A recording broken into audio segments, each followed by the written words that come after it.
Assalamualaikum warahmatullahi wabarakatuh. Selamat siang Pak Arif dan juga teman-teman. Pada kesempatan kali ini kami akan mempresentasikan laporan kewirausahaan berbasis e-commerce ya, dari bisnis yang kami jalankan yaitu Dapex.id. Untuk anggota kelompoknya sendiri itu terdiri dari saya, Nidal Fahrina sebagai moderator, kemudian Wardani dan juga Siti Maudatul Abidah. Selanjutnya adalah profil bisnis dari Dapex.id. Jadi Dapex.id sendiri itu merupakan sebuah brand yang bergerak di bidang makanan ringan, kemasan, tulang, atau repack yang mengusung konsep praktis dan juga terjangkau. Untuk logonya dapat dilihat pada PowerPoint dan juga kami menampilkan akun Shopee dari Dapex. Itu ada profil akun Shopee, kemudian produk dan juga review. Untuk struktur organisasinya terdiri dari Wardani sebagai Chief Executive Officer dan juga Financial Officer, kemudian ada Indra Fahrina sebagai Marketing Officer dan juga Inventory, kemudian ada Siti Muawiyah dan Abida sebagai Sales dan juga Customer Service. Untuk produknya sendiri yaitu ada keripik kaca, basreng pedas, basreng original, usus crispy, kerupuk mawar, cimol crispy, kerupuk campur, dan juga kerupuk sebelah. Next. Baik, langsung masuk ke bagian manajemen SDM. Seperti yang sudah dikatakan di awal, bahwa kami dibagi menjadi tiga, yaitu saya Wardani sebagai CEO dan CFO yang bertugas menyusun strategi usaha, mengambil keputusan pembelian, dan juga mencatat kas keuangan.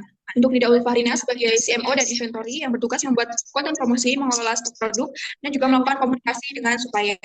Yang selanjutnya ada Siti Muawidatul Abidah sebagai CEO, CSO, dan customer service yang bertanggung jawab atas pelayanan konsumen, pencatatan pesanan, dan juga pengiriman. Nah, dalam pengelolaan SDM sendiri, kita itu menggunakan pendekatan kolaboratif dan fleksibel. Jadi, setiap anggota itu juga dapat membantu peran lain yang dibutuhkan apabila kita tidak bisa untuk menjalankan tugas tersebut. Kita juga melakukan komunikasi yang dilakukan secara intensif melalui grup WhatsApp tim agar tidak adanya misinformasi. Selanjutnya adalah manajemen pemasaran. Yang pertama ada segmentasi pasar, yaitu dibagi menjadi tiga.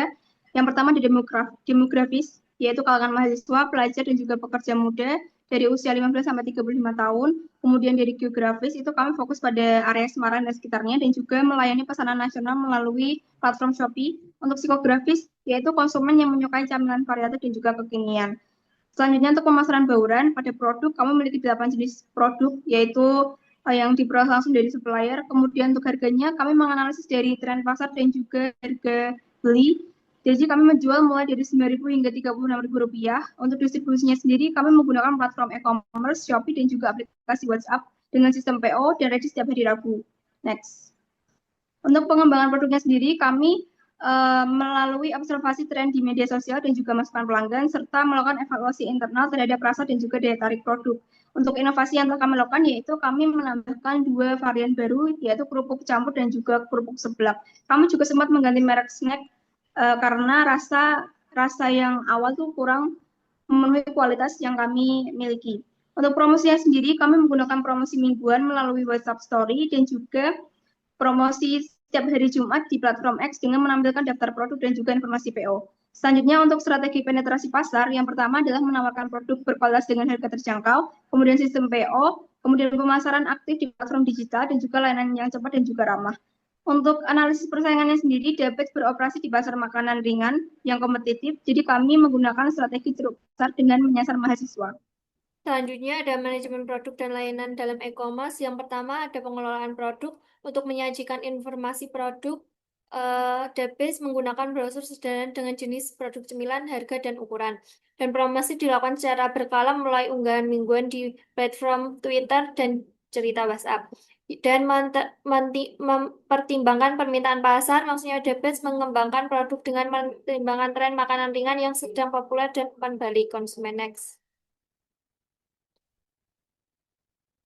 Dan sistem manajemen layanannya yang pertama ada pelanggan dalam memesan melalui sistem pemesanan fleksibel melalui Shopee untuk sistem checkout otomatis atau melalui WhatsApp untuk transaksi lebih mudah dikomunikasikan.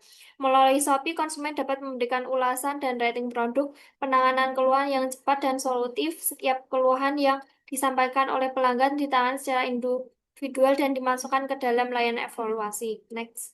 Sistem pembayaran dalam e-commerce yang pertama ada pasar Shopee memungkinkan untuk membayar secara otomatis melalui sistem Shopee.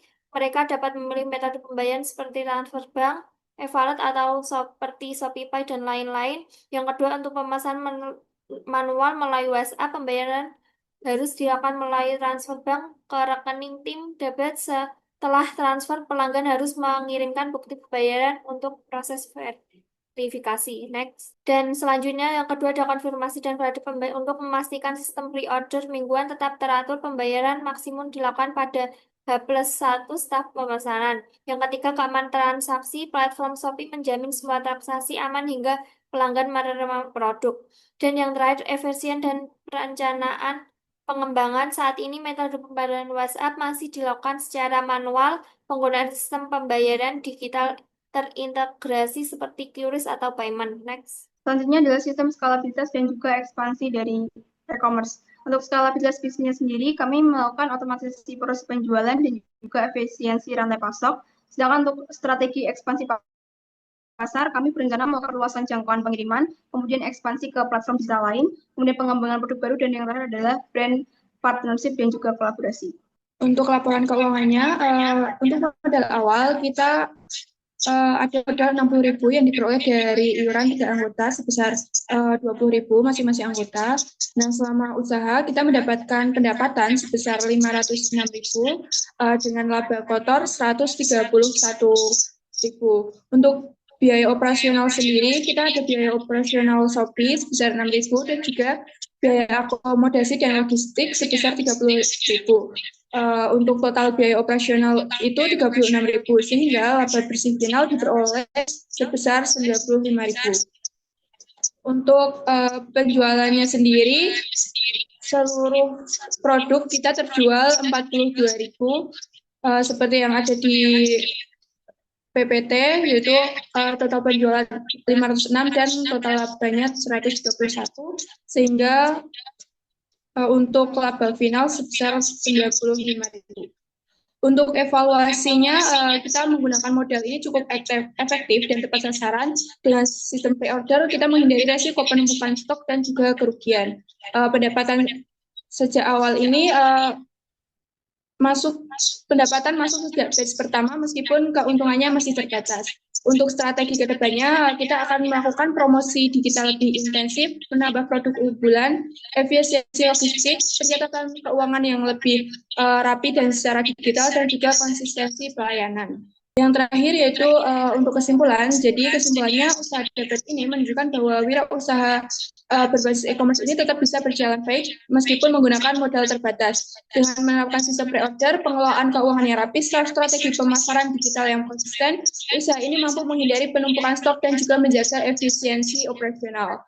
Selama periode berjalan, Debit berhasil mencatat keuntungan meskipun masih dalam skala kecil, yang menjadi bukti bahwa mahasiswa pun dapat memulai bisnis secara mandiri dan nyata.